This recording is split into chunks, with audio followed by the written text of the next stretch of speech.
This is a sad one, but it's kind of uplifting at the same time. This is quite the This story. is the feel-good story of the show. Yes, exactly. California prisoner donates earnings from 13-cent hourly wage to Gaza. And let me just pause right there. This is an issue, the fact that we've recreated slavery in the prison system, that I am very passionate about, and we have not gotten to cover it as much as I would like. There is actually going to be an event here in New Orleans that I'm going to attend, drawing attention to the slave labor conditions in Louisiana prisons. So that's not the focus of this story, but just to point out, he had a 1774 paycheck for 136 and a half hours of work. All right. $17.74. And you have, listen, this is not just, oh, you're down working on the chain gang or on the pea farm.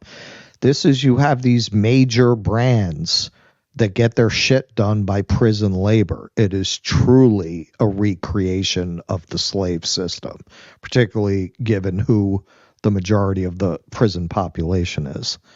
So moving along, side note, donors have raised more than $100,000 for an incarcerated man in the U.S. who, earning 13 cents an hour in a California prison doing janitorial and porter work, donated his paycheck of $17.74 to Gaza relief efforts. Last month, the Los Angeles-based filmmaker Justin Mashoff, who has been in correspondence with the 56-year-old man, known only by the name Hamza, shared photos on social media of Hamza's October time log and a check of $17.74 with the words California Department of Corrections and Rehabilitation. The time log indicated 21 days worth of work, totaling 136 and a half hours. So this is the tweet. An incarcerated brother I am in correspondence with donated $17.74 for relief efforts in Gaza. This donation is the sum of 136 hours of his labor in the prison working as a porter janitor. May his sincere donation be multiplied by the Creator. Hashtag Gaza, hashtag ceasefire now. And there's his timesheet with the check. Mashoff's post of Hamza's donation immediately went viral with more than 24,000 likes and over 8,200 tweets. On Instagram, the grassroots organization Palestinian Youth Movement shared Hamza's story, writing, "Some of the deepest solidarity with Palestine in the U.S. lies in the prison system, not only today but historically. The incarceration system in the U.S. and in occupied Palestine are ultimately extensions of the same imperial project, one that seeks to criminalize the existence of the oppressed, to render them invisible, and to neutralize them as a threat to the dominant social order." Yes, exactly. According to legal records reviewed by the Washington Post, Hamza was convicted. See, this is horrible too.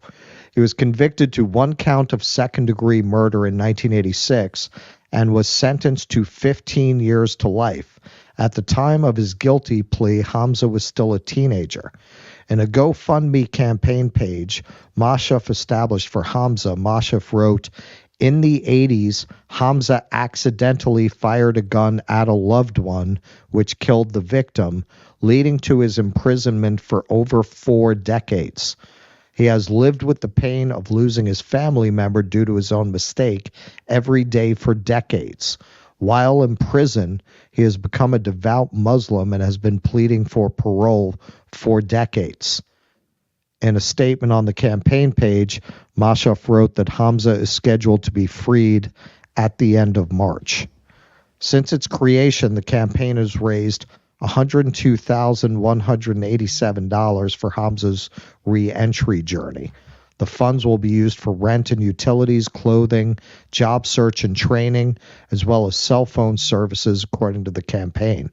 In a statement posted to X by Mashoff on Wednesday, Hamza announced his decision to suspend the campaign. From my heart, I thank you all for your generosity and kindness in donating these funds to help and assist me upon my release from prison, Hamza wrote.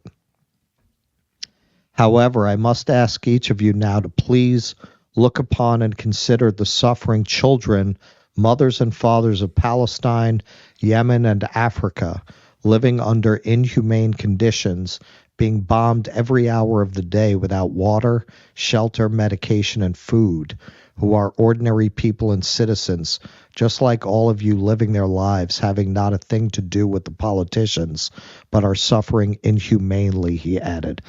Now understand, this is a guy who, based on that story, should probably never have been in prison in the first place. And even if this was with intent, he was a teenager at the time, and he's been in prison for 40 years. And he has all of these people donating in this campaign for his reentry into society. And he tells people to stop giving money to him and to think about the people in Palestine. That is just an incredible, remarkable human being. And, you know, I hope he's able to live the rest of his life with dignity and happiness when he gets out. That's just, it's a horrible story on the level of his incarceration, but it's a really uplifting story too, that there are people who, in the face of what was done to him and what horrors he must have experienced in that prison, to find such deep compassion for the suffering of the Palestinians. Yeah, no, absolutely. Absolutely. Second all of that. And, you know, this is why I say over and over again, whenever this topic comes up, how out of control sentencing is here in this country. Like, he was a teenager. It's just sick. It's medieval. He made a horrible mistake. Medieval. Now, you want to say that because he was reckless and someone paid with their life for his recklessness, there should be some penalty for that? Sure. 40 years for that when he was a minor at the time? At 40 years for that? It was an accident, obviously, is what that article says. It was an accident. It was a reckless accident. You want to say there's a price to be paid for that? Okay. 40 fucking years for that? Right? I mean, that's just horrible. This is why when the January 6 people started getting these sentences handed down, you started seeing all these liberals, all these very compassionate people. He should go to jail for 20 years. What the fuck are you talking about? Like, what are you talking about? You're talking about locking someone in a cage away from the family, away from society for, you know, in this case, more than half of the guy's life. You only get one life. This guy spent more than half of it in a cage for an accident that happened when he was a teenager, right? It's just sick. It's just absolutely sick. And this is why when you hear ideas like prison abolition, it's very easy to dismiss those as silly and unserious. And I don't think they're unserious at all. I think they require a broader transformation of society in order to get to a place where you can imagine a world without prison. But we should talk about a world without prison. We should talk about a world beyond prison, right? Because that is a very serious idea, I think. And I think it's a great idea. Now, you want to start having those conversations in context of capitalism under neoliberalism. Well, those are non-starters in these current circumstances. But it's important to talk about those kinds of things because even if you don't think that that is an attainable reality, what an argument like prison abolition opens your eyes to is just how radical the current actual status quo is. This is radical. This is unserious. This is insane that a teenager fires a gun by accident and pays with his life for it, right? 40 years. How radical is that? 40 years. How insane is that? How unserious, how silly is that? We don't make fun of people for advocating for that system. Well, that's the system we have. That's the system we have. Is that less ridiculous than saying no jails at all? No, I don't think it's less ridiculous. I think it's more ridiculous because I think it's actually more harmful. Well, I believe it was in, this came up in the last show, Michael Moore, Where Should We Invade Next?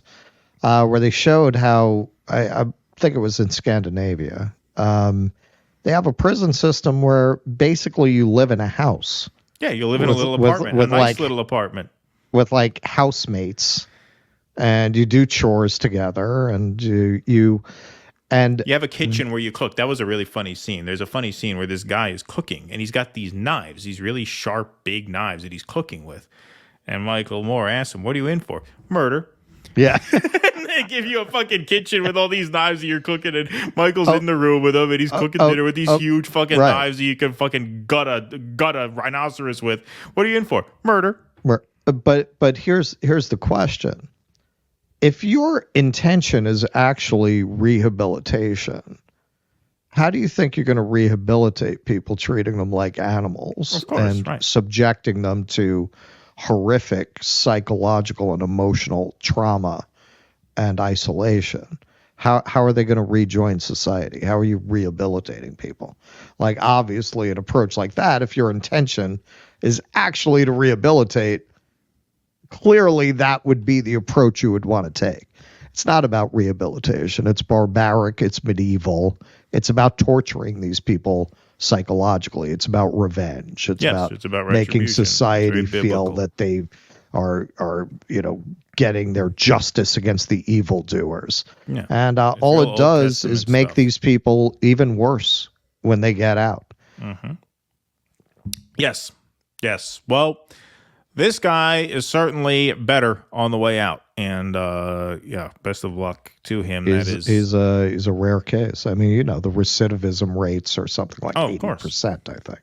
Yeah, no, that is a sad story for sure, but an uplifting one ultimately. Please clap.